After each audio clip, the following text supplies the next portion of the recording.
안녕하세요. 김병주입니다.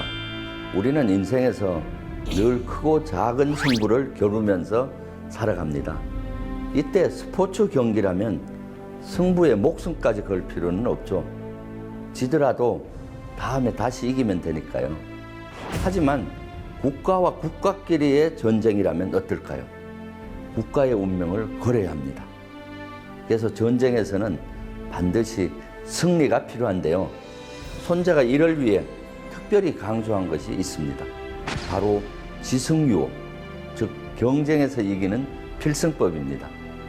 춘추 전국시대라는 치열한 전쟁의 시대를 살았던 손자는 전쟁에서 반드시 이기기 위한 5가지 요소를 일목요연하게 정리한 것이죠.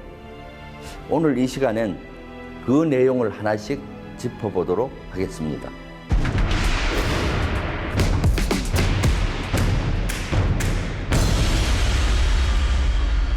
지승유호, 그 첫째는 대세 판단을 잘한 후, 둘째, 집중과 절약을 통해 전략을 효율적으로 운용해야 합니다.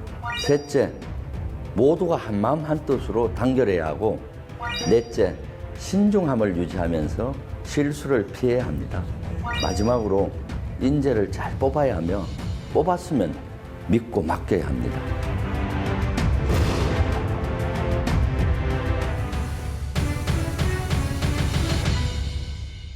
그럼 먼저 대세 판단입니다. 손자는 전쟁을 하기 전에 먼저 대세 판단을 통해 전투를 할지 말지 판단하는 것이 중요하다고 강조했습니다. 대세 판단은 적과 아군의 전투력을 비교하는 것입니다.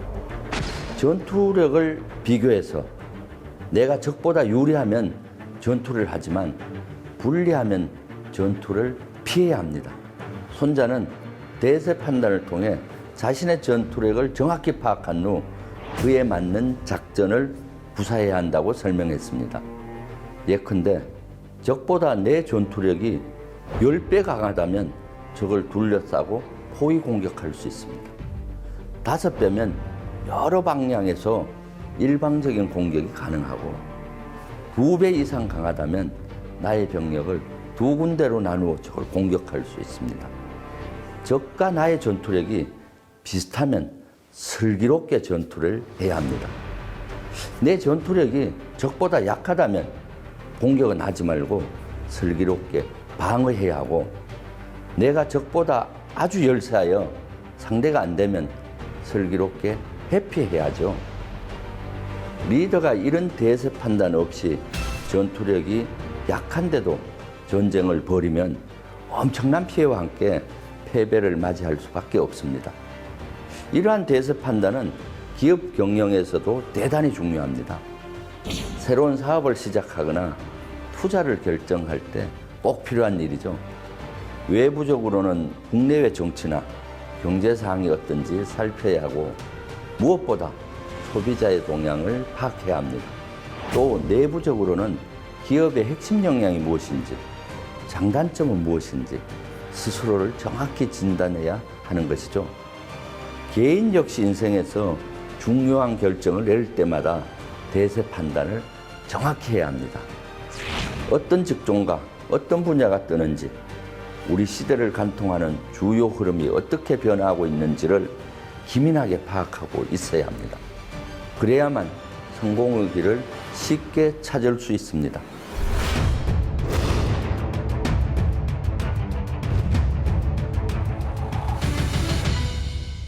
그럼 지승유호의 2번째 요소는 뭘까요? 바로 집중과 분산입니다. 전쟁을 할 땐 나의 전투력은 집중하고 적의 병력은 분산시켜야 합니다. 적보다 우세한 전투력을 유지하며 쉽게 이기기 위해서죠. 특히 싸우기로 결심했다면 결정적인 전투 상황에서 적보다 압도적인 병력을 집중적으로 운영해야 합니다. 결정적인 전투란 전투의 승패가 결국 치명적인 전쟁의 승패로 연결되는 전투입니다.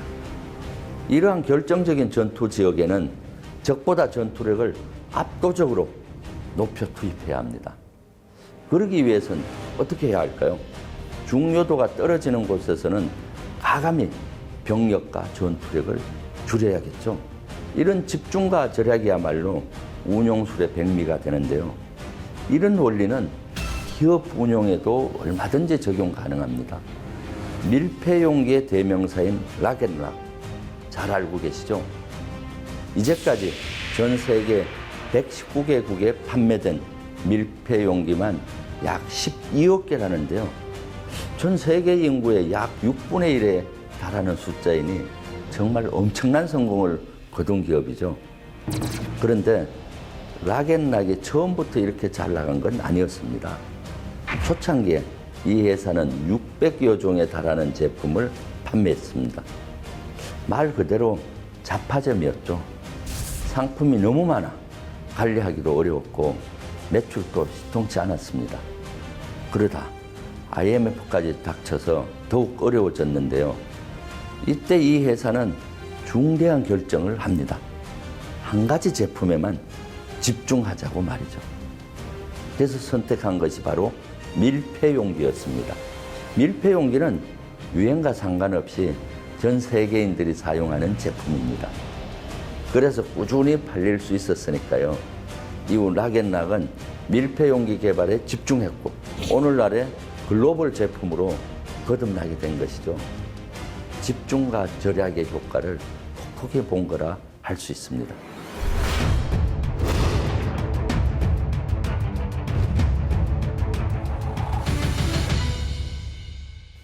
다음은 지성유의 세 번째 원칙, 한 뜻으로 단결해야 한다입니다. 손자는 상하 동욕자 승이라고 했습니다. 즉 상급자와 하급자, 정 구성원이 같은 욕망 아래 단결해야 승리할 수 있다고 강조했죠. 단순한 단결이 아니라 원하는 목표, 원하는 비전 아래 하나로 뭉치는 것이 중요합니다. 우리나라를 뜨겁게 달갔던 2002년 월드컵 기억하십니까? 전 국민이 월드컵 16강이라는 목표를 위해 똘똘 뭉쳤었죠. 국가대표 선수들은 히딩크 감독의 훌륭한 지휘 아래 한마음으로 최선을 다해 뛰었고 우리 국민들 역시 마음을 모아 목이 터져라 응원을 했습니다. 그야말로 전 국민이 12번째 선수가 돼서 함께 뛴 것이죠. 그 결과 16강 달성은 물론 4강 진출이라는 기적을 일굴 수 있었습니다. 모두가 하나의 비전 아래 마음을 모아 뛴다는 것이 얼마나 강력한 힘을 발휘하는 것인지 잘 보여준 사례가 아닐 수 없습니다.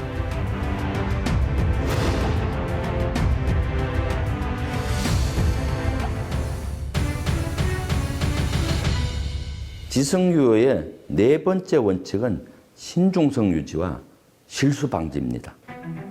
실수를 하면 적이 그 실수를 기회로 삼고 나를 위험에 빠뜨릴 수 있습니다. 실제 전쟁사를 분석해 보면 전투의 승리는 승자가 전투를 잘했기 때문이기도 하지만 패자가 어리석은 실수를 한 경우가 많습니다. 언제나 실수를 하지 않도록 신중에 신중을 거듭해야 합니다. 개인의 삶에서도 마찬가지입니다. 우리는 한 번의 실수로 인생의 나락으로 떨어진 사람들을 많이 봐왔습니다. 가장 흔한 경우가 바로 음주운전이죠.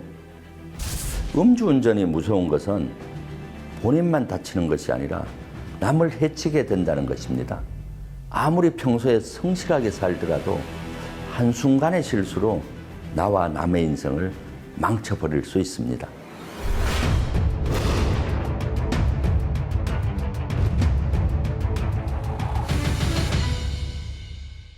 지성유의 마지막 원칙은 바로 리더의 훌륭한 지휘통솔 능력입니다. 손자는 유능한 장수를 발탁해서 임명하고 임명했으면 임금이 쓸데없이 간섭해서는 안 된다고 했습니다. 전장은 넓고 불확실한 안개와 같은 변수가 많습니다. 그런데 전쟁터와 머나먼 조정에서 쓸데없는 간섭을 하면 전쟁을 그르칠 수 있습니다. 전투 현장 지휘관에게 권한과 책임을 위임해야 합니다. 그러면 현장 지휘관은 상황에 맞게 전술을 적용해 승산이 높아집니다. 이러한 지휘 통솔은 지금으로 말하면 임무형 지휘라고 할 수 있습니다. 즉, 부하를 유능하게 훈련시키고 상급 부대에서 부하에게 임무를 주면 어떻게 임무를 수행할지에 대한 구체적인 방법은 현장 지휘관이 사항을 고려해서 시행하는 방법입니다. 이러한 임무형 지휘는 비단 한국군뿐만 아니라 미국이나 독일, 이스라엘 등의 군에서도 적용 중입니다. 손자가 말한 지승유호의 5번째 원칙, 지휘 통솔의 원칙이 2500년이 흐른 현재에도 생명력을 갖고 적용되고 있는 것입니다. 실제로 이런 지승유호를 잘 활용해서 완벽한 승리를 거둔 전쟁 사례가 있습니다. 바로 나라를 구한 장군 이순신 장군의 한산도 대첩입니다.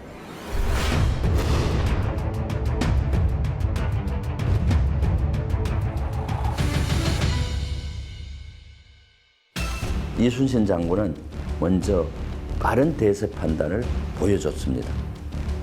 일본 수군의 대규모 공격이 있기 전 이순신 장군은 중요한 첩보를 입수합니다.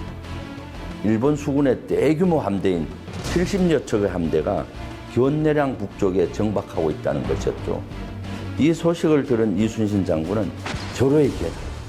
공격받기 전에 먼저 일본 수군을 칠 결심을 합니다. 그리고 일본 수군을 단순히 공격하는 것에 그치지 않고 점멸시켜야겠다고 생각했죠. 일본 대규모 함대를 점멸시키면 조선의 남해안과 서해안을 지킬 수 있었습니다.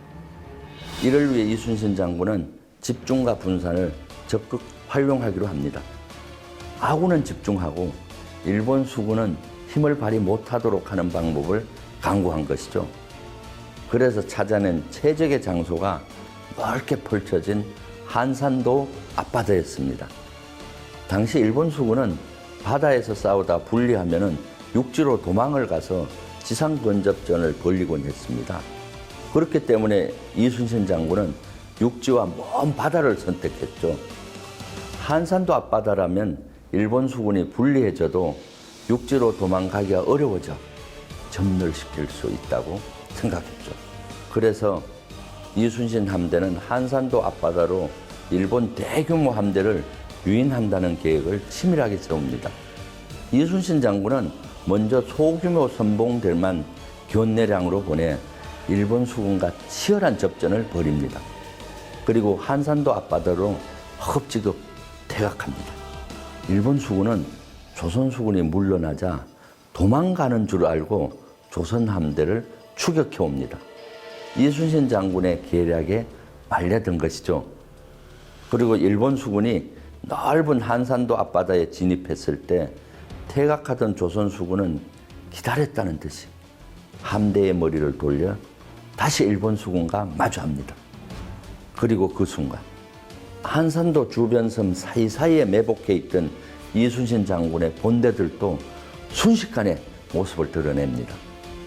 마치 학이 큰 날개를 펼치듯 일본 수군을 에워싸버리죠. 이것이 바로 그 유명한 학익진법입니다. 순식간에 포위된 일본 수군은 조선 수군의 무서운 하포 공격에 어쩔 줄을 모르고 당하게 됩니다. 전진하면 포격당하고 전속력으로 달려와 선회도 어려웠죠. 함선들이 밀집되어 있어 함부로 뱃머리를 돌릴 수가 없었습니다.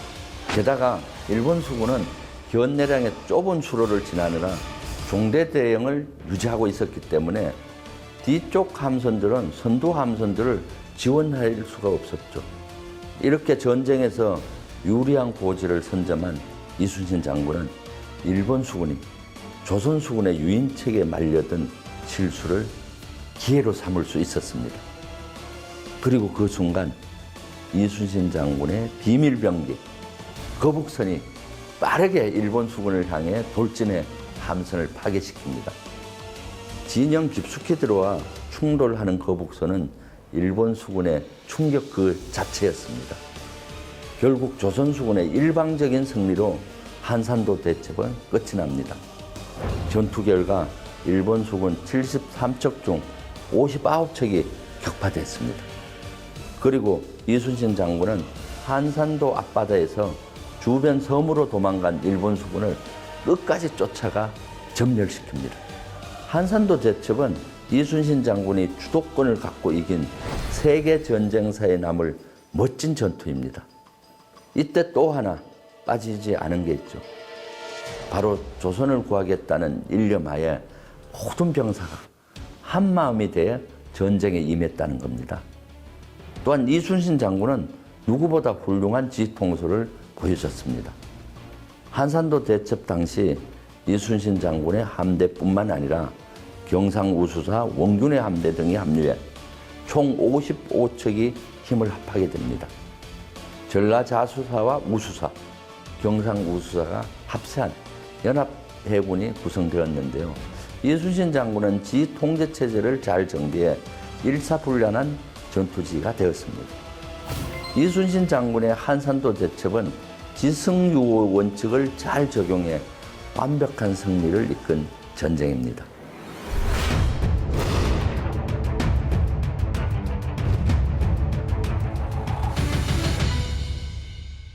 기업 경영에서도 지승유의 원칙이 빛을 발한 사례가 있습니다. 혹시 사우스웨스트 항공사에 대해 들어보셨나요? 총 여객수 기준 세계 3위의 항공사. 회사 창업 이래 단 한 번도 적자를 기록하지 않은 항공사로 유명하죠. 이런 사우스웨스트의 성공 비법 역시 손자의 승리 5원칙과 일맥상통합니다. 사우스웨스트는 1971년 허브 켈러가 설립한 미국의 저가 항공사입니다. 켈러는 항공사업에 뛰어들 때 먼저 대세 판단을 정확히 했습니다. 이미 기존 대형 항공사들이 탄탄한 고객들을 확보하고 있는 상황에서 그들과 똑같은 전략으로 경쟁하는 것은 무리라고 판단한 건데요. 한마디로 기존 항공사들이 주력하고 있는 대륙간 장거리 운항을 과감히 포기한 것이죠. 대신 켈러는 미국 내 단거리 운항 노선을 만들어서 고객들의 이용 빈도를 높였습니다. 또한 항공료를 낮추는 대신 수익률을 높일 수 있는 방법을 고민했는데요. 이때 선택과 집중 전략을 잘 활용했습니다. 많은 이용객이 있는 지역만을 대상으로 이들을 직접 잇는 포인트 투 포인트 노선을 도입하고 이를 싼 가격에 제공하는데 모든 역량을 집중했습니다. 먼저 항공기 기종을 단일화함으로써 구입 비용을 낮췄습니다. 또한 기내 서비스 음식을 줄이는 대신 항공요금을 낮추었습니다. 단거리 논스톱 운항으로 연착을 줄이고 여행 시간을 파격적으로 단축했습니다.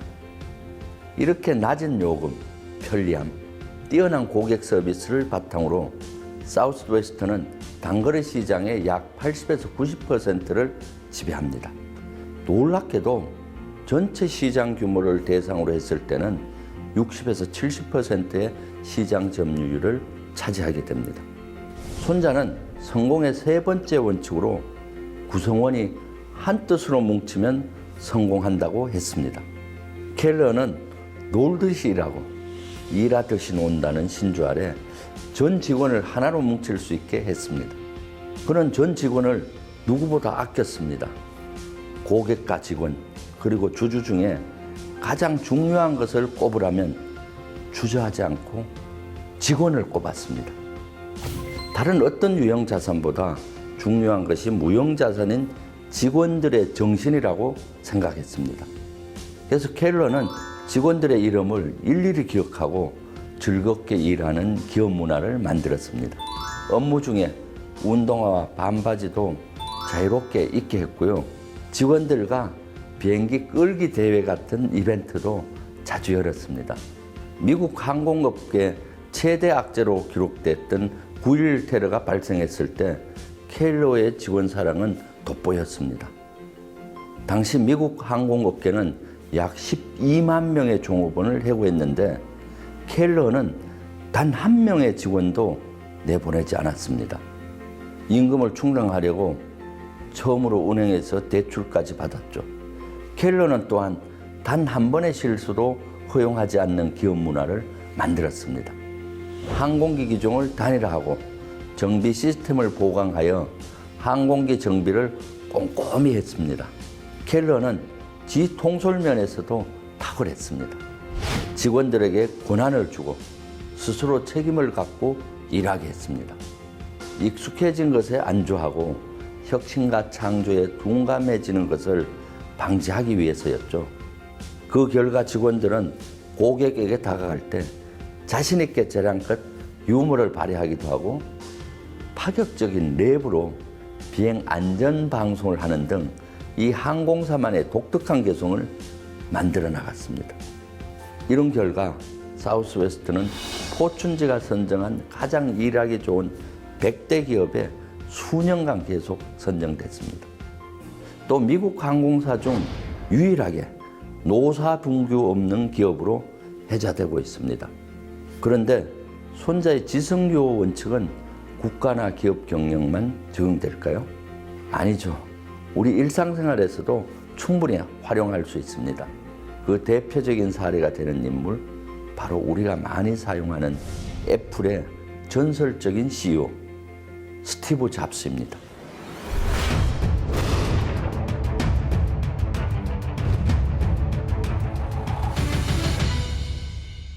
먼저 잡스는 훌륭한 대세 판단으로 애플을 탄생시켰습니다. 잡스가 아이폰을 개발할 당시에는 전화기의 기능과 음악 감상기기의 기능이 분리되어 있었습니다. 잡스는 미래의 전화와 음악 감상이 가능한 전자기기가 성공할 것이라는 확신을 가지고 아이폰을 개발했습니다. 그의 통찰력으로 대세 판단에 확신이 있었던 것이죠. 또한 손자가 강조한 집중과 절약의 원칙도 잘 따랐습니다. 20여 가지나 되었던 불필요한 애플 제품의 수를 줄이고 본질에 집중했죠. 그 결과 애플의 대표적인 제품의 개발과 판매에만 집중했습니다. 또한 예술가적 열정이 뛰어났던 잡스는 직원들 모두가 제품이 아닌 하나의 예술품을 만든다는 사명감으로 뛸 수 있는 문화를 만들었습니다. 자신의 이름이 걸린 모든 제품에 온 열정을 쏟아 솔선수범함으로써 모두가 공통된 목적의식을 가질 수 있도록 만든 것이죠. 그러면서도 철저한 시장조사와 고객 수요조사를 통해 실수를 줄이고 신중하게 경영을 해나갔습니다. 스티브 잡스는 지통솔에도 능했습니다. 스티브 잡스는 자신이 믿고 맡길 수 있는 직원들을 선정해 자신이 디자인하고 있는 제품의 디자인을 공유하는 등 부하 직원들이 스스로 일할 수 있는 환경을 잘 조성해 주었습니다.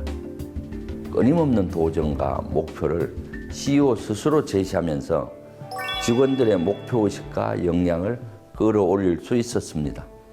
이처럼 성공한 애플의 CEO 스티브 잡스의 성공 스토리에는 지성유호의 마법이 숨어 있었던 것이죠. 이처럼 국가와 기업 그리고 개인까지 우리는 크고 작은 승부를 마주하게 됩니다. 그런데 승부를 피할 수 없다면 어떻게 해야 할까요? 철저한 전략을 세워 승리를 거둬야겠죠. 여러분들도 만약 새로운 사업을 계획하거나 여러 가지 중요한 일을 앞두고 있다면 손자가 말한 5가지의 법칙, 지성유호를 적용해 보세요. 그래서 실패를 줄이고 승리하는 인생을 살아가시기 바랍니다. 감사합니다.